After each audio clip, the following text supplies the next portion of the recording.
You're listening to the Back Home Network, presented by Home Field Apparel.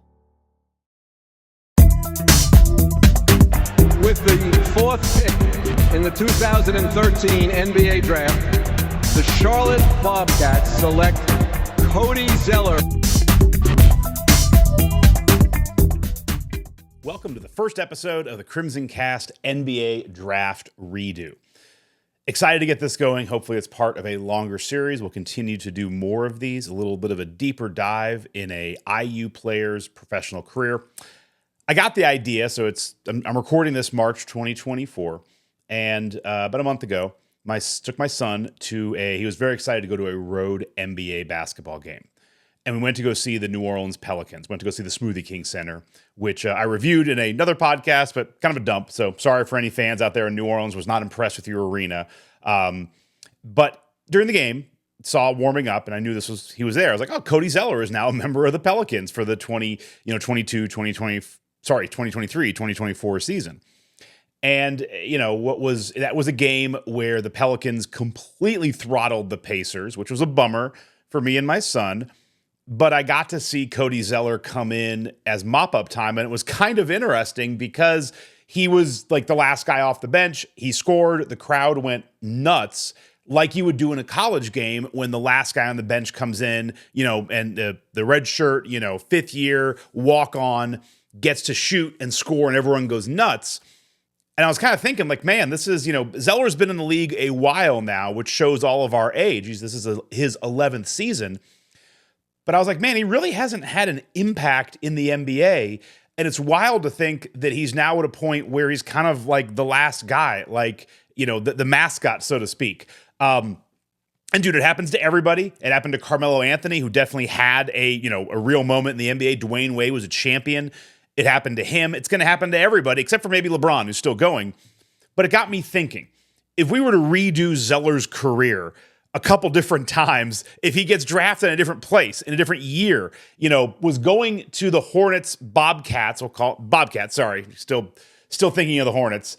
Well, he got drafted by the Bobcats and he became the Hornets. So it's Charlotte, pick a team name, please.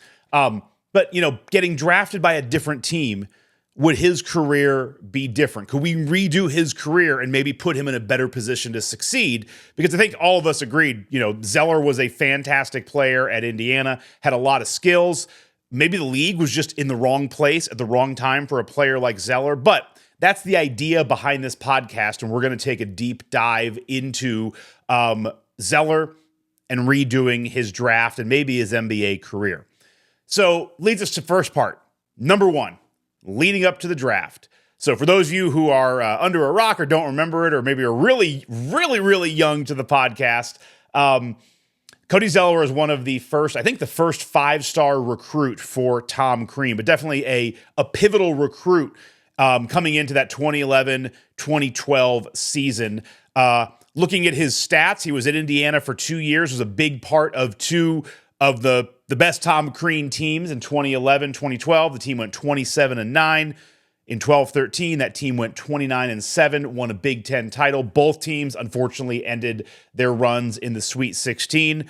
Those thoughts are for a different podcast. But when you look at Cody Zeller's stats for his 2 years in Indiana, you can see that they do go up in some areas. They go down in some other areas. His offensive rating went slightly down. His rebounding went up. His effective field goal shooting actually went down a little bit. He was still used about the same. His free throw rate did go up. He ended up scoring a little bit more his sophomore year, 16.5 points versus 15.6 in his freshman year. And his rebounding went up from 6.6 his first freshman year to 8 in his sophomore season. So his numbers were slightly better, but just slightly. Going into the draft, I did a little bit of research. It's hard to find a lot of, pre-draft things that are still out there. A lot of it is just post-draft recap. But when you look at, where he was leading into the 2013 NBA draft, the USA Today had a piece. They had him going 11th to the 76ers. Sam Smith, a Bulls beat reporter who wrote a book on Michael Jordan, great Bulls writer, nailed the draft. He had Bennett going first. He picked Zeller to go fourth to the Hornets, so well done there.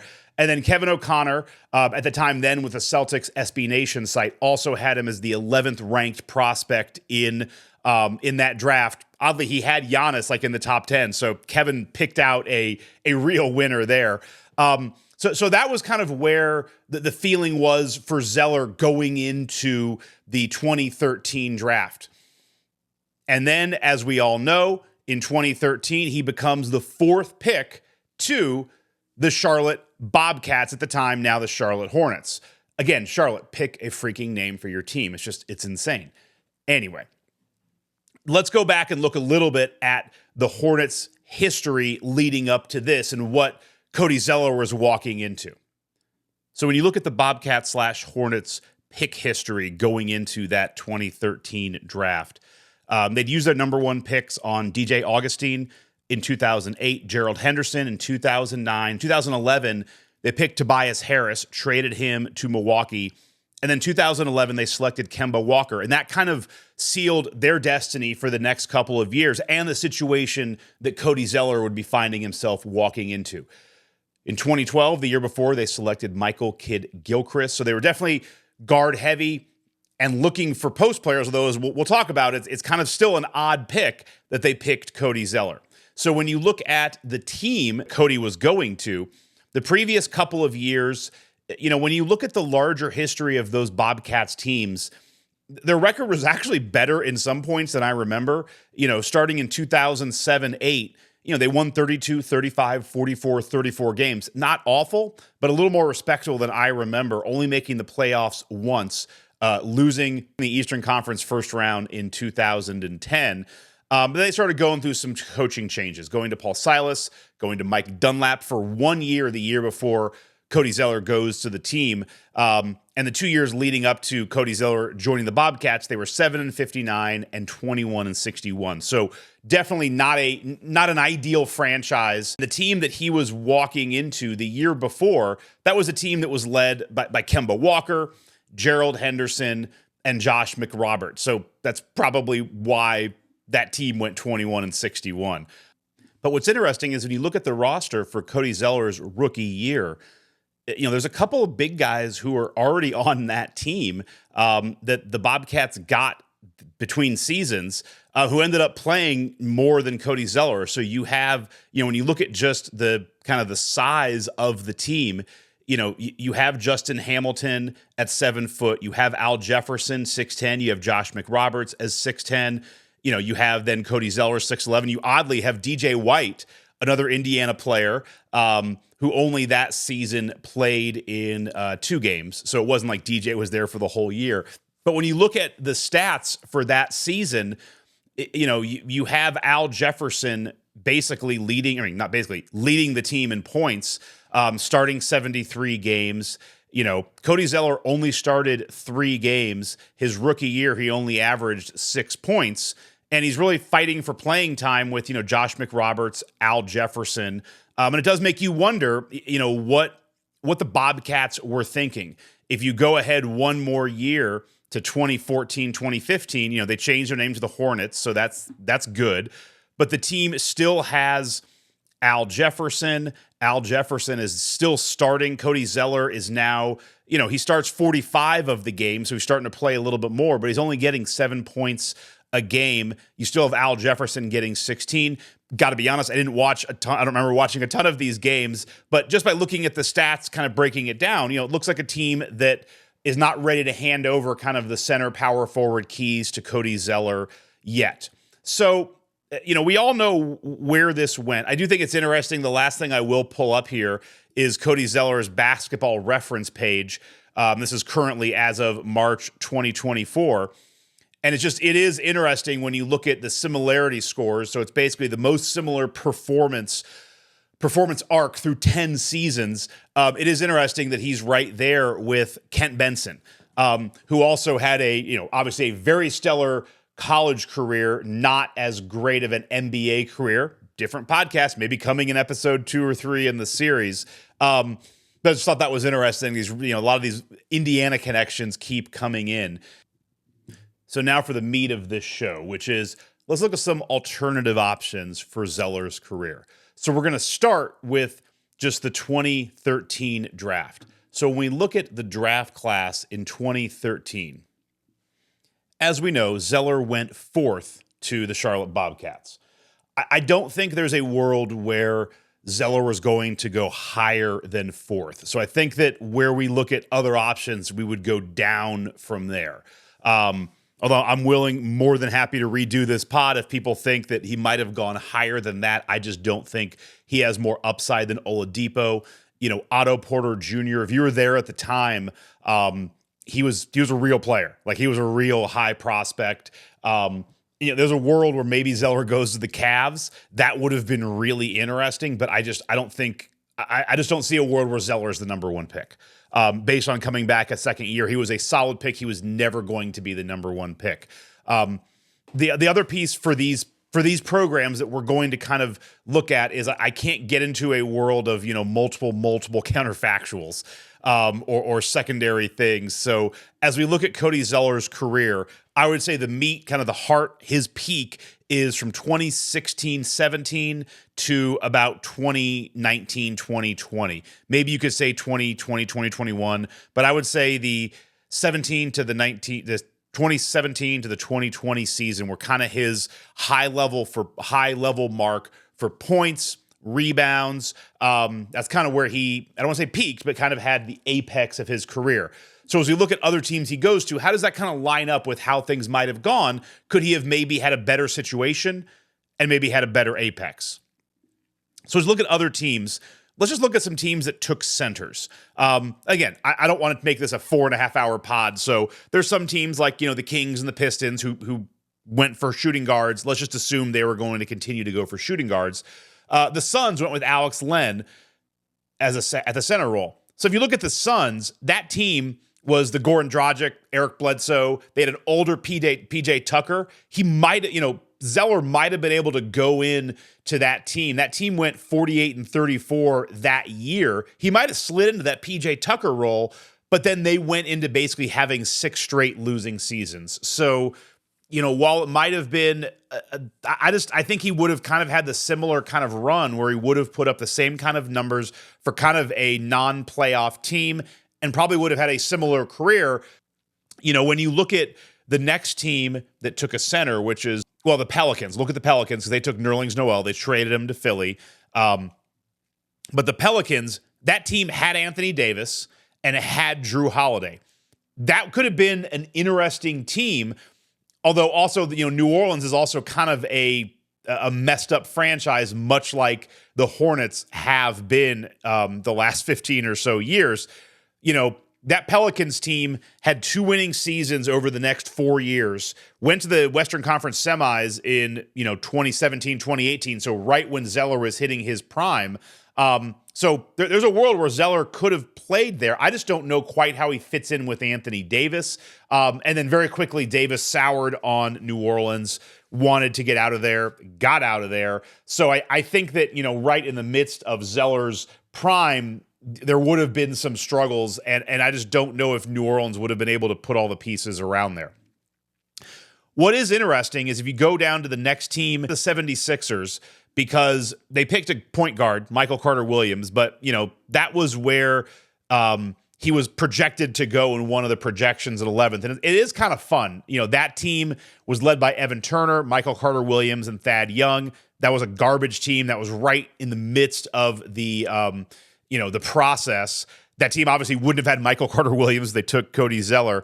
But, they got good in 2018 with Ben Simmons, Joel Embiid, JJ Redick, Dario Saric. Robert Covington was on that team, scoring about 12.5 points a game. I wonder if he takes the Robert Covington spot and maybe he becomes kind of part of those early process teams that started to make some hay in the playoffs. There's a world where going to the 76ers might have been a better move. I think for his career, he would have had a couple more bigger games and maybe a little more playing in the spotlight with those early Joel Embiid teams. The next team picking was the Oklahoma City Thunder at 12. This would have been a drop for Zeller, but he would have been there instead of Steven Adams. I'm not sure if Cody Zeller could have played the Steven Adams role that he played on that team. He was the enforcer. He was, a little bit bigger, played a little bit bigger than Zeller. Zeller played a little bit more in kind of the power forward range. Right when Zeller's getting good is right when Durant leaves, and then it becomes the Westbrook show for 4 years. I don't think any of those things change. I think Zeller becomes maybe he has a little bit lesser of a career than Steven Adams. Maybe he gets a little more noticed, maybe a slightly better career. But I think that in his prime, he's going to be an ancillary part to the Russell Westbrook, I'm going to get a triple-double show that happened there for a couple years after Durant left. And finally, you have the Mavs picking 13th. Then it goes down, the next pick after that would have been the Celtics at 16. I just don't see a world where Zeller was going to drop that far down the draft. So if the Mavs picked him, if he really fell down, again, I'm not sure this is best for him. He gets the tail end of the Dirk era, and then Cody Zeller's prime would have been right in that middle era between Dirk and Luka when the Mavs were not that great. He would have been getting better as Luka came in, but as we've seen, that would have been the Luka Porzingis team. I'm not sure where Zeller fits in there, and I think a lot of Zeller's strengths would not have been utilized by a player like Luka, who has the ball a lot. So I'm not sure any of these teams picking in 2013 is Zeller going anywhere else. I'm not sure there's a situation where it's like, dude, that would have been a much better spot for you than where he went. So the next thing for us to look at is if Zeller were to declare after his freshman year. So to me, this is where it gets interesting, because if you figure that, going out a year early for Zeller, he probably would have been similarly ranked, maybe even ranked a little bit higher, because his second year, as we saw, he didn't blow the doors off with his stats. IU didn't have a deep run in March. So he didn't unfortunately, his team didn't do a lot of things that, would raise his stock. And he, while having still a good season from NBA stock perspective, didn't really raise his stock much because his numbers were about the same. He didn't go nuts athletically, really kill it in one category. He had another great season. So you have to assume that if he went fourth after his sophomore year, he would have gone somewhere in that range after his freshman year. As you look at, but you also have to factor in so that you look at who got picked that year. The first pick was Anthony Davis. That was always going to be the first pick. So Zeller's not going first after that year. It's interesting that Charlotte has the number 2 pick, so maybe his career would have been exactly the same just a year earlier in Charlotte. He could have maybe had the Bradley Beal spot with the Wizards, although they needed a guard at that point. Where it gets interesting is that 4th pick. If you figure he has about the same value, if he goes 4th to the Cavs, he's right at the beginning stages, 1 year away from when they get LeBron back. Now, do they trade Zeller in part of that trade to get Kevin Love? I don't know. But if he stays there, suddenly his career is radically different because he is hitting his prime near the end of that Cavs run. He's getting into that. Does LeBron make him a better player? Does he, have better spots, not being the focal point, but becoming in and being a really high level, second unit guy who can run that team or run the second unit of that team? Maybe he gets some play with the first team. You could bring him up with the Kyrie and the Kevin Love lineup and Tristan Thompson and plug him in there and kind of have a big, fast team. It's really interesting. So I look at this as like maybe Zeller going out a year early could have been better for him. I don't see him slipping much farther, but I will say, when you look down, at 7, I'm not sure if he would have, that's not out of the world of where he would have slipped. The Kings were not good the entire time, so that would have not, his career would have been similarly the same. It's really tough to say with the Trailblazers at 6 because they picked Dame Lillard and he really became such a face of that franchise. I don't see Zeller doing that. So I don't think that the Blazers would have been as good. But that 7 spot is really interesting as well because that's the Golden State Warriors. That is in so this is the 2013 season. So if we look here at the Golden State Warriors, In 2013, 2014, that's the year that they lost in the first round. That's the year they fire Mark Jackson. But so in Zeller's second year, they'd be going to the finals. They would have won the finals. The year after, he'd be on the 73-9 team. And then the year after, he'd be playing with Kevin Durant. And, the Warriors have shown they can use guys like that. They're using TJD right now very effectively, although Trace is a much different player than Cody Zeller. But they are kind of similar. They both are, rim runners who play kind of a unique style for a big man. It's really interesting to think what Zeller could have been like on those, Warriors teams. I'm not sure if they would have picked him over Harrison Barnes. They obviously knew what they were doing. They were looking for something. But, this is where this counterfactual gets really interesting, because I do think there's a world where there's just better options out there. There's 2 out of the top 7 teams where, I think Zeller has a much different career and probably a more fulfilling career from a wins-loss perspective than what he's had thus far. And he probably has a little bit more impact as a player because he would have been playing in larger, Eastern Conference Finals games, in finals games. And, more people know Harrison Barnes in the NBA than know Cody Zeller, just because Harrison Barnes has been playing in those games. Not to say they're better or worse players, but it just would have been interesting. The other option is if Zeller decided to come back for his junior year at IU, which is kind of a wild thought. And I'm not going to put too much time into this, but if you look at him coming back for his junior year, I think that he falls in the draft a little bit more.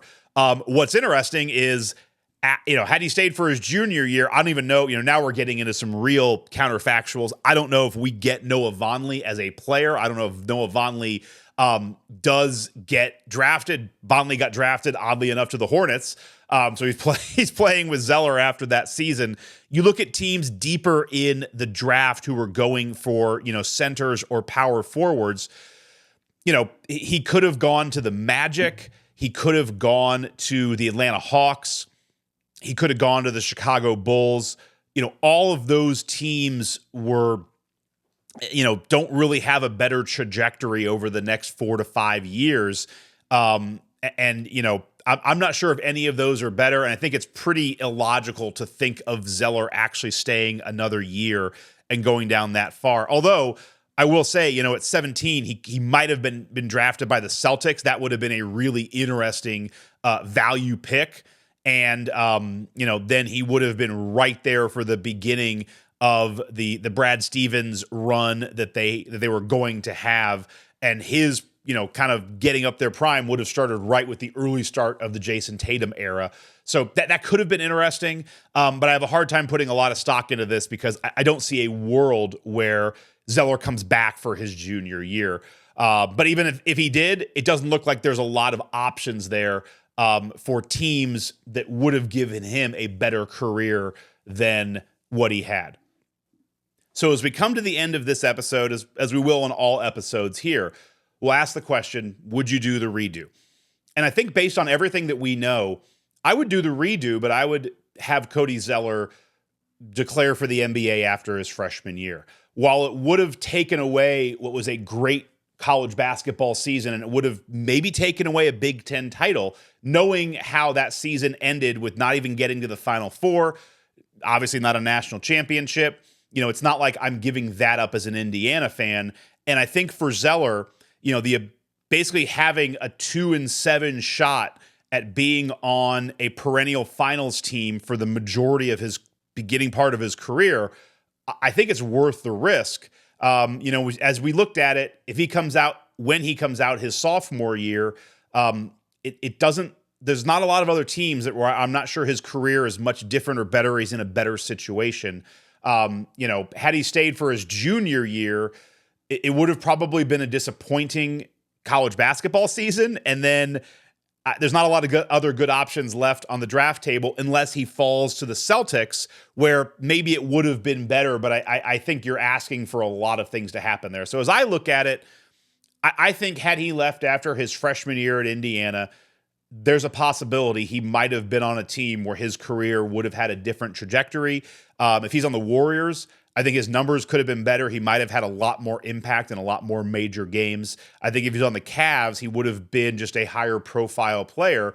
Although it's very possible that LeBron just ships him off at some point and he gets kind of sorted out in the LeBron universe. But that's what I would do. Although I was, going into this, I was thinking there was a lot of other options that could have happened and maybe a lot of other better situations. But as you will see, and probably as we will see in a lot of these pods, or a lot of these episodes, teams that pick in the top of the draft are bad for a reason. But a lot of times you get teams that are up there that are aberrations, like the Cavs and the Warriors, that after that 2012 season where, they're going to have that run, or their run is going to hit the prime of the player's career, and it would have been better. So it is interesting to look at, but definitely that 2013 draft, all the teams that were up there were bad.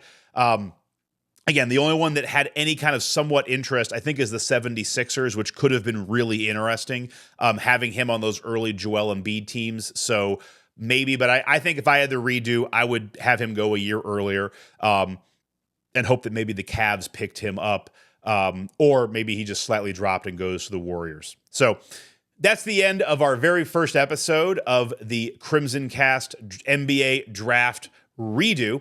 Hope you enjoyed it. As always, please continue to listen, continue to check out, reach out to us on social. And if you have other people that you'd like us to do a draft redo on, I have about 2 or 3 in my mind already. We're going to start having some guests on here with us for this. But shoot them out to us. Let us know. And please let us know if you enjoy this. And as always, for CrimsonCast, this is Scott signing off.